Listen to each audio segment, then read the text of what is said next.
Breaking news చూస్తున్నాం. ఇరాన్లో మరొకసారి హై టెన్షన్ వాతావరణం కనిపిస్తోంది.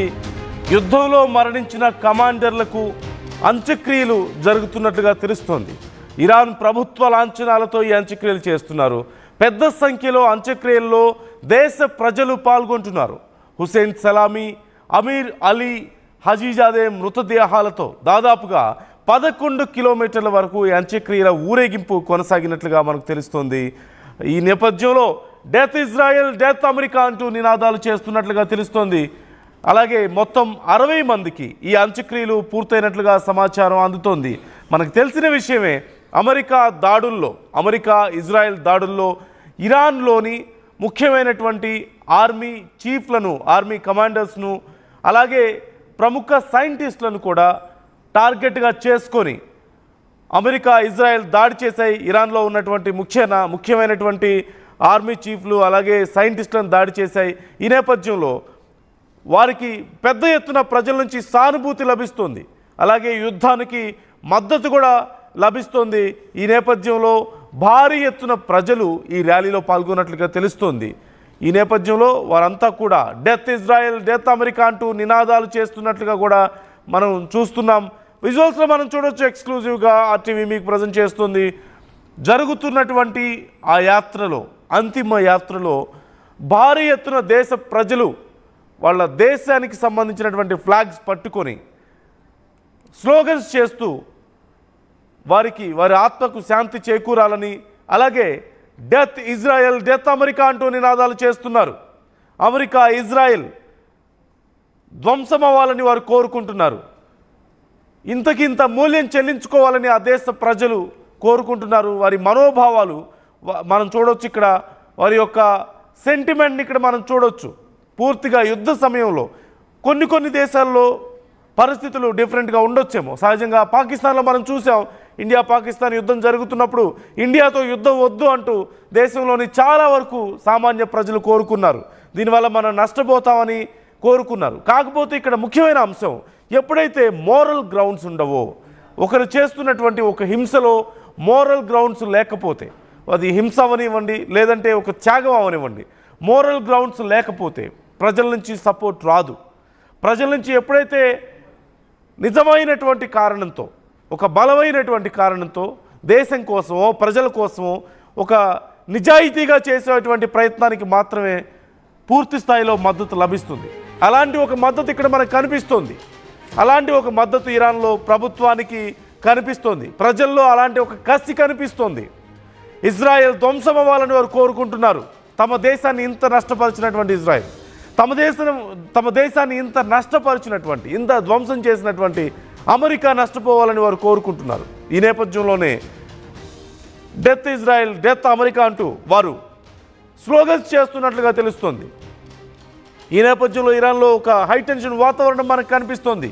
పరిస్థితులు ప్రస్తుతానికి సద్దుమణిగినప్పటికీ కూడా, టెంపరీగా ఏదో ఒక రిలీఫ్ వచ్చినప్పటికీ కూడా ఇది పూర్తి స్థాయి పరిష్కారం కాదు అనేది అందరికీ తెలిసిందే. ఎందుకంటే ఇప్పటికే ఇజ్రాయెల్కు అమెరికా వార్నింగ్ ఇచ్చిన విషయం మనం చూసాం. ఒకవేళ మళ్ళీ అణ్వాయుధాలను తయారు చేసే ఆలోచనలో ఇరాన్ గనక ఉంటే, ఇరాన్కి అమెరికా వార్నింగ్ ఇచ్చిన విషయం మనం చూసాం. అమెరికా ఒకవేళ గనక ఇరాన్ గనక మళ్ళీ అణ్వాయుధాలను తయారు చేయాలన్న ఆలోచనకు వస్తే తమ దగ్గర ఉన్నటువంటి సైనిక శక్తిని ఎదుర్కోవాల్సి వస్తుందని, తమ తుపాకీలకు సమాధానం చెప్పాల్సి వస్తుందంటూ కూడా, తమ గన్స్కి సమాధానం చెప్పాల్సి వస్తుంది అంటూ కూడా చెప్పినటువంటి కామెంట్ని మనం చూసాం. ఈ నేపథ్యంలో ఇరాన్ ప్రస్తుతానికి ఒక అడుగు వెనక్కేసినప్పటికీ ఖచ్చితంగా వాళ్ళ ప్రయత్నాలు వాళ్ళకు ఉండే అవకాశం ఉంటుంది. మరోవైపు అమెరికా కొంత మభ్యపెట్టే ప్రయత్నం కూడా మనం చూస్తున్నాం. భారీగా డబ్బులు ఇస్తాం, అలాగే పవర్ తయారు చేసుకోండి, కావాలంటే విద్యుత్తుని తయారు చేసుకోండి, యురేనియంని ఉపయోగించుకొని, అణుశక్తిని ఉపయోగించుకొని, కానీ అణ్వాయుధాలు తయారు చేస్తామంటే మాత్రం కుదరదు, మాతో యుద్ధం చేయాల్సి ఉంటుంది ఒకవేళ మీకు అలాంటి ఆలోచన ఉంటే అంటుంది అమెరికా. మరోవైపు ఇజ్రాయెల్ అసలు అవకాశం ఇవ్వద్దు, ఇరాన్కి ఎలాంటి అవకాశం ఇవ్వద్దు అంటూ ఇజ్రాయెల్ చెప్తున్నప్పటికీ కూడా ఇరాన్ మాత్రం ప్రస్తుతానికి కొంత వెనక్కి తగ్గినప్పటికీ మున్ముందు పరిణామాలు మళ్ళీ తీవ్రతరమయ్యే అవకాశాలు లేకపోలేదు. మరొకసారి యుద్ధం రాదా అంటే చెప్పలేం. ప్రజలందరికీ తెలిసిన విషయమే ఇది. రైట్, మనం చూస్తున్నాం కన్నీటి వీడ్కోలు పలుకుతున్నారు ఆ దేశం వీరులకి, ఆ దేశ ప్రజల ప్రాణాల కోసం వాళ్ళ ప్రాణాలను పణంగా పెట్టినటువంటి యుద్ధ వీరులకి, సైంటిస్టులకి, సైనికులకి కన్నీటి వీడ్కోలు పలుకుతోంది. దేశమంతా కదిలి రావడం మనం చూస్తున్నాం. దేశవ్యాప్తంగా ఇలాంటి ఒక సెంటిమెంట్ ఇరాన్ వ్యాప్తంగా మనకు కనిపిస్తోంది. ఇరాన్ ప్రజలందరూ కోరుకుంటున్నారు తమని నష్టపరిచిన వాళ్ళని కూడా నష్టపరచాలని. భారీ ఎత్తున లక్షల సంఖ్యలో ప్రజలు తరలి వచ్చి సైనికులకు, అక్కడ ఉన్నటువంటి సైంటిస్టులకు, వారి పార్థివ దేహాలకు కడసారి వీడ్కోలు పలుకుతున్నారు. కన్నీటి వీడ్కోలు పలుకుతున్నటువంటి పరిస్థితి మనకు కనిపిస్తోంది. సహజంగా ఒక సాధారణ వ్యక్తి మరణిస్తే ఇలాంటి ఒక రెస్పాన్స్ మనకు కనిపించదు. కేవలం ఒక గొప్ప వ్యక్తి, ఒక దేశం కోసం పోరాడిన వ్యక్తులకి తమ స్వార్థం కాకుండా దేశ ప్రజల భవిష్యత్తు కోసం, దేశ ప్రజల ప్రాణాల కోసం తమ ప్రాణాలను అర్పించినటువంటి వ్యక్తులకు మాత్రమే ఇలాంటి ఒక గొప్ప నివాళులు సహజంగా మనం చూస్తూ ఉంటాం. భారతదేశంలో మనం చూస్తాం అలాంటి ఒక నివాళి. యుద్ధంలో, ఇండియా పాక్ యుద్ధంలో తమ ప్రాణాలను అర్పించినటువంటి సైనికులకు దేశం మొత్తం సెల్యూట్ చేసింది. అలాంటి ఒక సెల్యూట్ ఇప్పుడు ఇరాన్లో మనం చూస్తున్నాం. అలాంటి ఒక అంతిమ వీడ్కోలు, కన్నీటి వీడ్కోలు మనం ఇప్పుడు చూస్తున్నాం. తమ కుటుంబంలోని వ్యక్తే చనిపోతే ఎంత బాధతో వీడ్కోలు చెప్తారో అలాంటి వీడ్కోలు. తమ కుటుంబంలోని వ్యక్తే ప్రాణాలు కోల్పోతే ఎంత బాధపడతారో అలాంటి బాధ దేశవ్యాప్తంగా ఉన్న ప్రతి ఒక్కరూ పడుతున్నారు. మనం విజువల్స్లో చూస్తున్నాం. ఆర్టీవీ మీకు ఎక్స్క్లూజివ్గా చూపిస్తోంది ఇరాన్లో ఉన్నటువంటి ప్రస్తుత పరిస్థితి ఇది. హుసేన్ సలామీ, అమీర్ అలీ హజీజావే మృతదేహాలతో జరుగుతున్నటువంటి ర్యాలీలో దేశవ్యాప్తంగా ఉన్నటువంటి చాలామంది ప్రజలు పాల్గొంటున్నారు. అనేక మంది టీవీల్లో చూస్తూ కూడా తమ నివాళులర్పిస్తున్నారు. వారి ఆత్మలకు శాంతి కలగాలని కోరుకుంటున్నారు.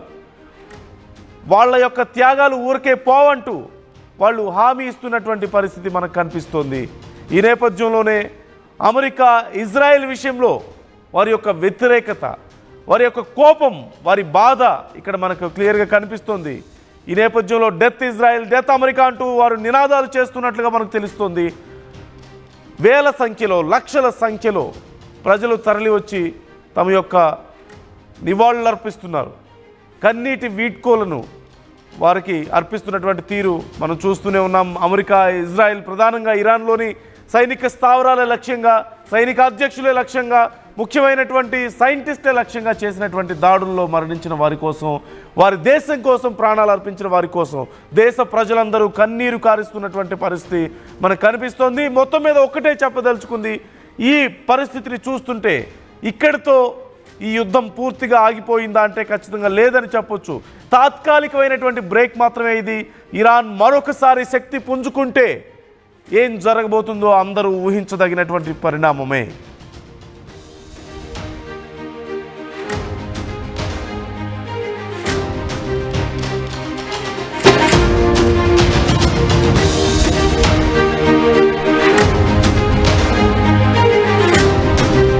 బ్రేకింగ్ న్యూస్ చూస్తున్నాం. ఇరాన్లో మరొకసారి హై టెన్షన్ వాతావరణం కనిపిస్తోంది. యుద్ధంలో మరణించిన కమాండర్లకు అంత్యక్రియలు జరుగుతున్నట్లుగా తెలుస్తోంది. ఇరాన్ ప్రభుత్వ లాంఛనాలతో ఈ అంత్యక్రియలు చేస్తున్నారు. పెద్ద సంఖ్యలో అంత్యక్రియల్లో దేశ ప్రజలు పాల్గొంటున్నారు. హుసేన్ సలామీ, అమీర్ అలీ హజీజాదే మృతదేహాలతో దాదాపుగా 11 కిలోమీటర్ల వరకు ఈ అంత్యక్రియల ఊరేగింపు కొనసాగినట్లుగా మనకు తెలుస్తోంది. ఈ నేపథ్యంలో డెత్ ఇజ్రాయెల్, డెత్ అమెరికా అంటూ నినాదాలు చేస్తున్నట్లుగా తెలుస్తోంది. అలాగే మొత్తం 60 మందికి ఈ అంత్యక్రియలు పూర్తయినట్లుగా సమాచారం అందుతోంది. మనకు తెలిసిన విషయమే, అమెరికా ఇజ్రాయెల్ దాడుల్లో ఇరాన్లోని ముఖ్యమైనటువంటి ఆర్మీ చీఫ్లను, ఆర్మీ కమాండర్స్ను, అలాగే ప్రముఖ సైంటిస్టులను కూడా టార్గెట్గా చేసుకొని అమెరికా, ఇజ్రాయెల్ దాడి చేశాయి. ఇరాన్లో ఉన్నటువంటి ముఖ్యమైనటువంటి ఆర్మీ చీఫ్లు అలాగే సైంటిస్టులను దాడి చేశాయి. ఈ నేపథ్యంలో వారికి పెద్ద ఎత్తున ప్రజల నుంచి సానుభూతి లభిస్తుంది. అలాగే యుద్ధానికి మద్దతు కూడా లభిస్తుంది. ఈ నేపథ్యంలో భారీ ఎత్తున ప్రజలు ఈ ర్యాలీలో పాల్గొన్నట్లుగా తెలుస్తోంది. ఈ నేపథ్యంలో వారంతా కూడా డెత్ ఇజ్రాయెల్, డెత్ అమెరికా అంటూ నినాదాలు చేస్తున్నట్లుగా కూడా మనం చూస్తున్నాం. విజువల్స్లో మనం చూడొచ్చు. ఎక్స్క్లూజివ్గా ఆర్టీవీ మీకు ప్రజెంట్ చేస్తుంది. జరుగుతున్నటువంటి ఆ యాత్రలో, అంతిమ యాత్రలో భారీ ఎత్తున దేశ ప్రజలు వాళ్ళ దేశానికి సంబంధించినటువంటి ఫ్లాగ్స్ పట్టుకొని స్లోగన్స్ చేస్తూ వారి ఆత్మకు శాంతి చేకూరాలని, అలాగే డెత్ ఇజ్రాయెల్